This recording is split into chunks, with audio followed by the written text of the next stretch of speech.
भक्त भक्ति भगवंत गुरु चतुर्नाम बपुए इनके पद बंधन से विघ्न हरे। बोल गुरुदेव भगवान की जय। हमको भूमिका बांधनी नहीं आती है, बस हमारे महाराज जी के बैराग के संबंध में एक घटना का उल्लेख हम कर रहे हैं। एक घटना का उल्लेख कर रहे हैं। माता श्री बैरागिली यहीं आकर के चेतन कुटी में महाराज जी, और उनकी इच्छा थी वृंदावन वास करें, सेवा में हम ही थे। माता श्री जी की सेवा भी हम ही करते थे और महाराज जी की सेवा भी हम ही करते।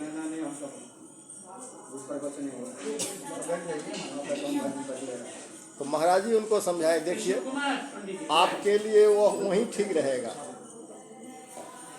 हिसार में हजारों संत आते थे स्वामी श्री रामानंदाचार्य जी की जयंती में, और हर साल वहाँ पर उत्सव हुआ है और भारतवर्ष के विभिन्न क्षेत्रों से संतों का आगमन होता रहा है।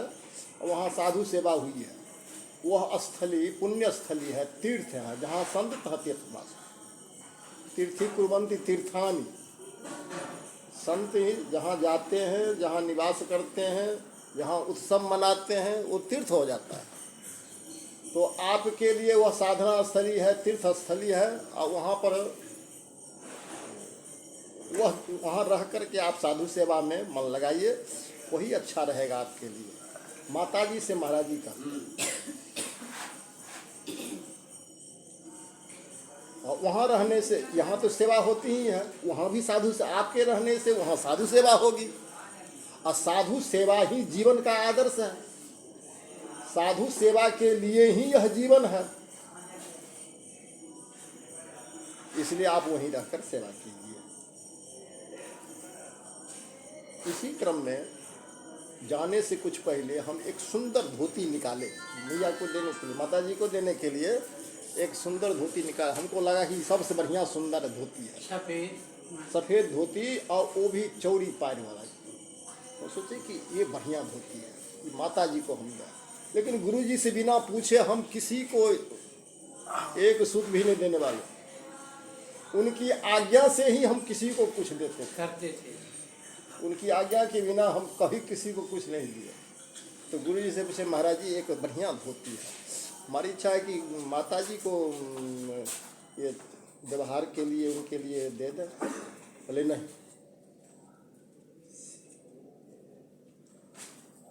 नहीं नहीं देना। बोले महाराज ऐसा क्यों कहते हैं? बोले उसको देने वाला वो राधे श्याम है, उसको देने वाला राधे श्याम है, बेटा का नाम राधे श्याम, राधे श्याम है, वो शिक्षक की नौकरी कर रहा है, पैसा कमा रहा है, वो सेवा करता है। और ये जो धोती आई है, ये साधु सेवा के लिए आई है। वृंदावन में साधु वास करते हैं, जिनका कोई सहारा नहीं है, उनके लिए धोती आई है। उसका तो सहारा है, इसलिए मत दो, चुपचाप रहे। किसी ने हमसे कहा कि आप पूछे क्यों? बोले कि तो हमारा तो आदर्श है, बिना पूछे हम कुछ देंगे नहीं। अच्छा, एक सटी हुई एक और उदाहरण देता हूँ। 1975 में मैं आए, 76 में गए मिहिनपुर महाराज जी के साथ उनकी सेवा में। बाहर निकलने का प्रथम चांस था वो मेरे जीवन का, गुरु जी के साथ। तो वहाँ पर भक्त ने एक धोती भेंट की, ये अचला, अचला जिसे कहते हैं ना, अचला। और अचला को जब हम खोले तो उसमें कटिंग था, कुछ कटा हुआ मालूम पड़ा। हम गुरु जी से बोले, गुरु जी बोले कि वो जो दिया है आज वही हमको दो पहनने के लिए। तो उसको निकाल करके हम देखेंगे, फटा, मैं महाराज जी फटा हुआ इसको हटा देते हैं, दूसरा आपके लिए हटा देते हैं। बोले नहीं नहीं, तो उसको सिला दो। उसको सिला करके, बोले महाराज जी सिला पहने तो लोग क्या कहें? अरे लोग कहने सुनने की बात छोड़ो, अगर यह कटी हुई धोती दूसरे को दोगे तो लोग अच्छा नहीं कहे, हमारे लिए यही फटी हुई धोती दिए हैं और हम पहनेंगे तो ठीक रहेगा। महाराज आप पहनेंगे तो लोग क्या कहेगा? बोले कि यही तो बात है, लोगों के कहने सुनने की बात तो छोड़ो, भगवान जो भेज दे सब बढ़िया संत की सेवा में, आज जो घटिया मालूम पड़े वो अपने पास रखना चाहिए। ये देखिए बैरागी, और वो फटी हुई धोती को सिलवा करके और गुरु जी अपनी सेवा में रखते। ये बैराग क्यों? इतना ही नहीं, जब वो बैराग लिए तो बगल की एक माता जी थी उस कुटी के बगल में, बोले कि आप बैराग ले रहे हैं, रहेंगे कहाँ? बोले कि या तो विचरण करेंगे नदी के किनारे या किसी बिजान जगह जहाँ कोई जाता आता नहीं है वहाँ रह करके भजन करेंगे। तब सब लोगों ने विचार के कहा कि आप डकही पर रहिए, डकही है वही पास में, तालाब पास में ही है, करीब 1-1.5 किलोमीटर है वहाँ से। और ऐसा जगह है कि दिन में भी वहाँ डर लगता था। पहले लोग वहाँ आते जाते नहीं थे, जगह अगल बगल किलोमीटर तक जंगल ही जंगल, और दिन में भी अंधेरा जैसा मालूम पड़ता था, इतना सघन वृक्षावली। और रात में तो महाराज वो एक होता है कोई जंतु जिसके मुंह से आग जैसे बढ़ता है, क्या कहते हैं उसको? फक्सियार। फक्सियार कहते हैं। वो रात में मुंह आग करेगा ना तो उसमें अग्नि जैसे जलती है। पहली बार सुना उसके मुंह में होता है ऑक्सीजन के सहयोग से। हम भी दर्शन किए हैं ऐसे का जंतु का। तो वो आता था उस एरिया में, तो लोग सोचते थे कि ये प्रेत है, और उस इलाके उधर जाते नहीं थे लोग, दिन में भी नहीं जाते थे, भूत प्रेत का वास है। और वहीं पोखर के भिंडा पर एक उस जगह पेड़ के तले रह गए भजन करने के लिए, बोले यही भजन करेंगे, पेड़ के तले में भजन करने लगे। तो कुछ लोगों ने कहा कि पेड़ तले कैसे रहेंगे, तो फूस की झोपड़ी बना दिया, किसी से कहे नहीं, इधर उधर के लोगों ने देखा तो फूस की झोपड़ी बना दी। कोई तुलसी का पेड़ रोपने लगा, वहाँ फूल का पेड़ रोपने लगा। तुलसी का पेड़ तो रोपने दिए लेकिन फूल का पेड़ नहीं रोपने। बोले कि तुलसी का पेड़ भी एक ही पास में रहने दो जिसकी रक्षा हम कर सकें, और दूर रखोगे तो भजन से उठ करके जाना पड़ेगा रक्षा के लिए। बकरी आएगी चढ़ जाएगी तो हम भजन करेंगे कि बकरी को भगाएंगे? फूल का बगीचा नहीं लगाने दिए, और पाठ पूजा में केवल गुटखा गीता रखते थे, एक छोटी गुटखा गीता उसको रखते थे, बाकी कुछ नहीं साथ में रखते थे। वो उस सियार कहते हैं, गीदड़ कहते हैं, ये सब आवे, नरिया समझते हो नहीं? कौन कौन बिहार की भाषा है, वो सब आकर के सूंघे इनको, सोए रहते थे पड़े रहते थे तो सूंघता रहे, और वो सूंघ करके चला जाए, ये किसी को कुछ नहीं कहे, और इनको भी कोई कुछ नहीं कहे। तरह तरह के जीव जंतु, हिंसक जंतु भी आवे और इनको सूंघ करके चला जाए। भजन करते रहते थे, इनके पास आवे बैठ जाए। और यहाँ तक कि किसी महात्मा ने देखा इनके अगल बगल बैठा हुआ शेर को देखा। यह भी हमको सुनने में आया, किसी महात्मा ने देखा कि शेर बैठा हुआ है इनके दो अगल बगल में। अब सोचिए, नरसिंह भगवान थे, और जब वो भजन करने बैठ जाते थे तो लोग आसन प्राणायाम प्रत्याहार धारणा ध्यान करते हैं, तब जाके समाधि लगती है बहुत परिश्रम के बाद जोगी लोगों को। लेकिन उनको समाधि अनायास लगती थी।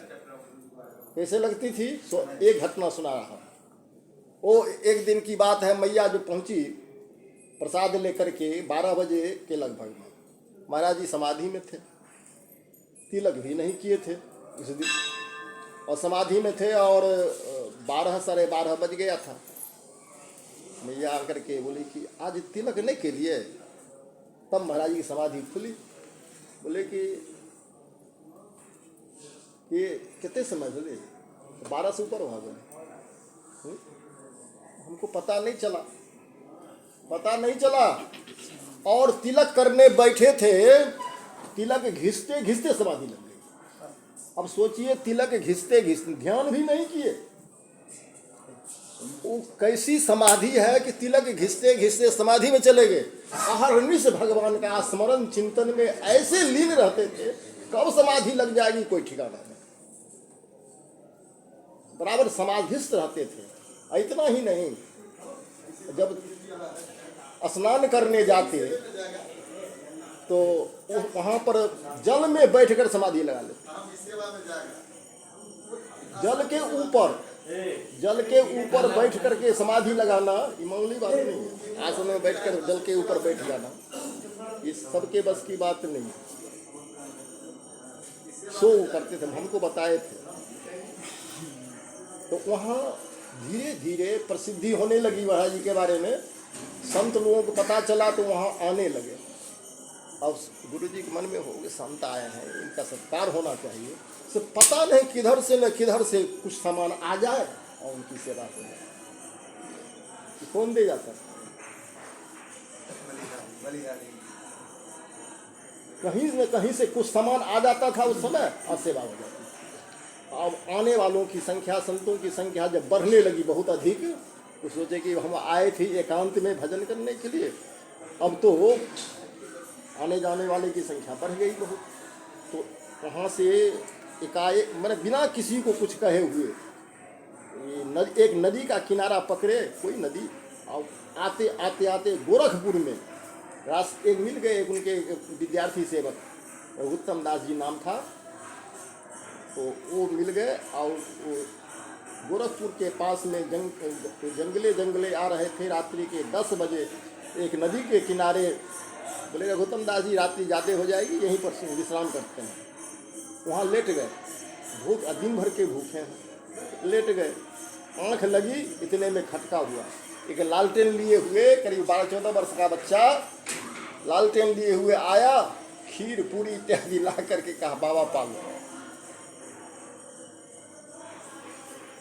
भोजन कराया। कहाँ रहते हो? बोले यहीं पास में गौशाला है, और हमारे मालिक बोले कि जाओ महात्मा वहाँ सोए हुए हमको पवा दो। ऐसे ही इशारा किया। सवेरे में उठे, चलो गौतम दास जी देखें गौशाला कहाँ पर है। आस पास में कई किलोमीटर में घूमे, कहीं कोई गाय का चिन्ह नहीं।